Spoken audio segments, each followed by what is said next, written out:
औज़ुबिल्लाहिमिनश्शैतानिर्रजीम बिस्मिल्लाहिर्रहमानिर्रहीम। सूरह शोरा पार्ट 3 का हिस्सा बयान करूंगी। तर्जुमा है, और वो लोग जो अल्लाह के दीन के बारे में झगड़ते हैं इसके बाद कि इस दीन को कबूल किया जा चुका है, उन झगड़ने वालों की दलील उनके रब के नजदीक बेबुनियाद है और इन पर गजब है और इनके लिए सख्त अजाब है। अल्लाह वही है जिसने हक के साथ किताब को तारा और मीज़ान को, और तुम क्या जानो शायद कयामत करीबी हो। कयामत की जल्दी मचा रहे हैं वो जो इस पर ईमान नहीं रखते, और जो ईमान वाले हैं वो इससे डर रहे हैं और जानते हैं कि बेशक वो हक है। सुन लो, बेशक कयामत के बारे में शक करने वाले जरूर दूर की गुमराही में हैं। अल्लाह अपने बंदों पर लुत्फ फरमाने वाला है, जिसे चाहता है रोजी देता है, और वही कुव्वत वाला है, इज्जत वाला है। जो आखिरत में खेती चाहता है तो हम इसके लिए की खेती में इजाफा कर देते हैं, और जो दुनिया की खेती चाहता है इसका कुछ हिस्सा नहीं है, बल्कि काफिरों के कुछ साथी हैं जिन्होंने इनके लिए दीन का वो रास्ता मुकर्रर कर दिया है जिसकी अल्लाह ने इजाजत नहीं दी। और अगर फैसला करने की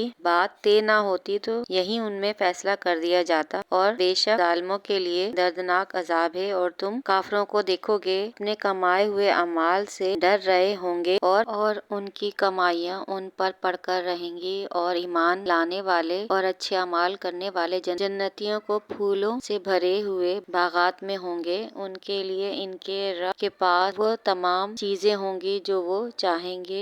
यही तेरा फजल है, यही है वो जिसकी अल्लाह अपने ईमान वाले और अच्छे अमाल करने वाले बंदों को खुशखबरी देता है। तुम फरमाओ, मैं इस पर तुमसे कोई मुआवजा तलब नहीं करता मगर कराबत की मोहब्बत, और जो नेक काम करे हम इसके लिए इसमें और खूबी बढ़ा देंगे। बेशक अल्लाह बख्शने वाला कदर फरमाने वाला है। तफसीर है, कुफार को मालूम था कि नबी पाक सल्लल्लाहु अलैहि वसल्लम ने दीन हक पहुंचा दिया है, लेकिन बाहम फिर भी झगड़ते रहते थे और कहते थे कि ये दीन सही नहीं है, बल्कि हमारा दीन सही है जो हमारे बाप दादा का दीन है। नबी पाक ने तमाम हकायक से आगाही दे दी थी, लेकिन फिर भी वो लोग मानने पर तैयार न थे। अकल से पैदल थे, समझ नहीं पाते थे, दुनिया की खेती में लगे रहते थे। इसीलिए अल्लाह ने फरमाया कि जो दुनिया की खेती चाहता है उसको मैं दुनिया खेती अता करूंगा, जो आखिरत की खेती का तलबगार होगा मैं उसको आखिरत में उसका अजर अता करूंगा, और नेकूकार जन्नत में होंगे